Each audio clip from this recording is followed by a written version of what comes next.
There's something going on at Oregon. This one to me is pretty clear to see too. I don't think that Oregon is garnering enough national attention at the moment because they haven't won a national championship. They're in a watered-down conference at the moment. The Pac-12 is not widely respected nationally, but I don't care what conference you're in. I don't care what conference sticker you have on your helmet. I just care about you as a team. A lot of times I talk about not viewing college football through the lens of conferences, but rather through the lens of 130 independent teams. I know conferences exist. I know they have their purpose.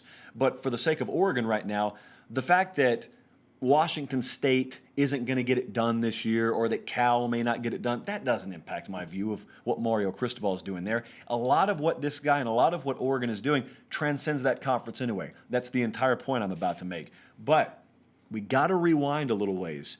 You got to understand, before the Mike Bellotti era, probably even up to and including the Mike Bellotti era, if you're a hardcore college football fan, you knew about Oregon, you knew about Autzen Stadium, because you love the sport. But, outside of really passionate fans, Oregon wasn't a national brand. You knew about the Nike influence, but it wasn't really a national brand. Chip Kelly came to Oregon. There was a lot of beauty in how he got them to be the contending program, the national brand type program that they were, and the beauty was in understanding what they couldn't do.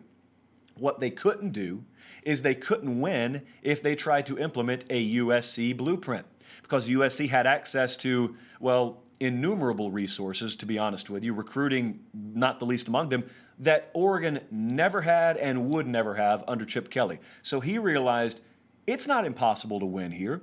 We just can't do it the way they do it. We've got to put in a system here wherein when we evaluate your 3-star, for our purposes, they're a 5-star. And so that's how Chip Kelly did it and ended up getting a lot of kids that weren't heavily recruited by the big boys that ended up being stars because they were stars in Oregon's system.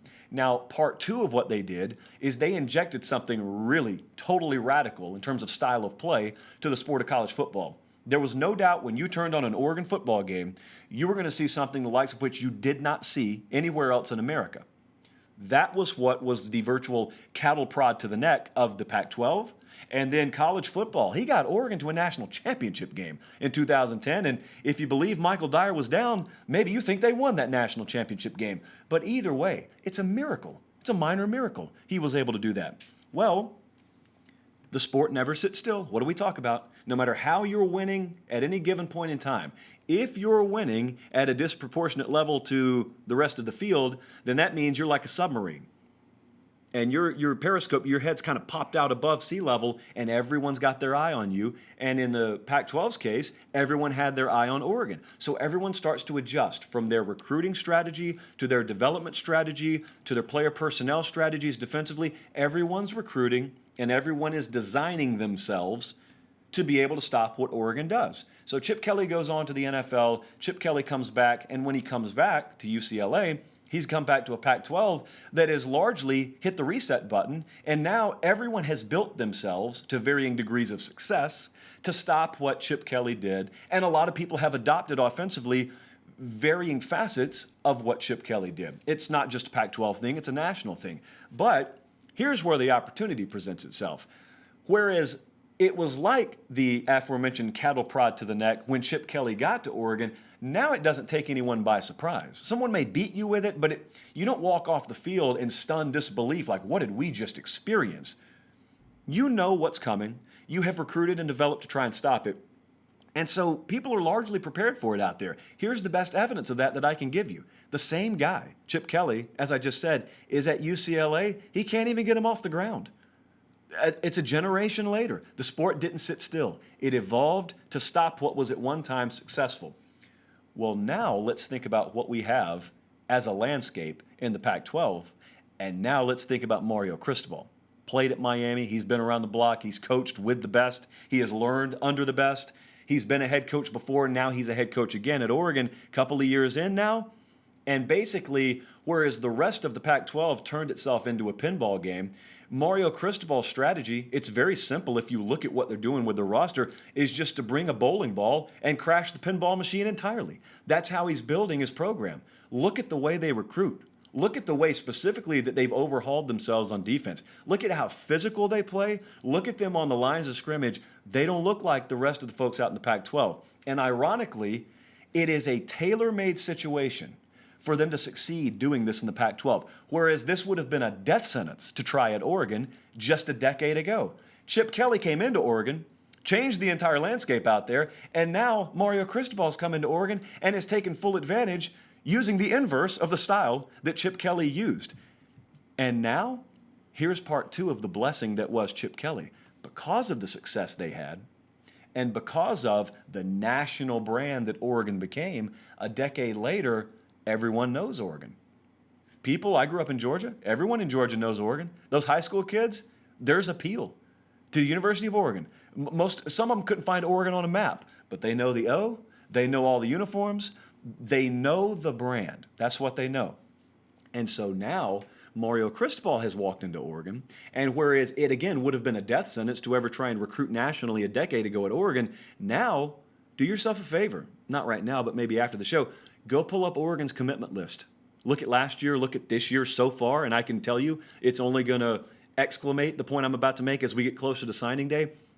Look at where they're going. In fact, it would be a shorter list to name you the places, the regions they're not going nationally. They're taking full advantage of what Chip Kelly built there. They're taking full advantage of the brand that's been built there. And they're also doing it in an opposite way that built the brand. That's beautiful. But here's the real cherry on top.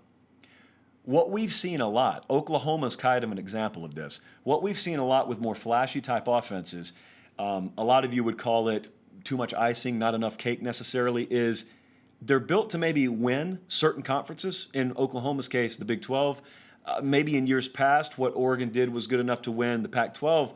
But eventually, you're going to have to go through someone who has built their roster the kind of way that Cristobal's trying to build it now, the way they've had it at Alabama for a long time, the way they did it at LSU this last year. A lot of it looked flashy, but they were physical. They were big, and they were physical. No one who's winning championships has ever substituted that philosophy. They've got to be physical. No one finesses their way to a championship. You may finesse your way to a conference championship in certain years in certain portions of the country.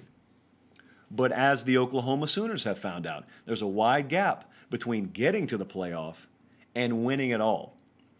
The beauty behind what Mario Cristobal is doing is he's implementing a style that transitions very well into the college football playoff. And whereas you probably still have in your mind this lower ceiling on Oregon, because ultimately you think you know they can't recruit on par with the big boys, they are. And it's not an overnight deal. They don't go from recruiting top 20 classes to top 5 classes, but it's a steady progression. Every year they have the national brand, they're taking full advantage of it, and there's going to come a time, not too long down the road, where they're going to get, I believe, in one of these college football playoff settings, and they're going to be fully equipped. We're not sitting here predicting anything, but they're going to be fully equipped to go toe-to-toe with the best in the country. They get Ohio State this year in Eugene. I can't tell you definitively I believe they're ready to play Ohio State yet and ready to beat Ohio State. Wouldn't be the biggest upset in the world if they beat them. Game is in Eugene.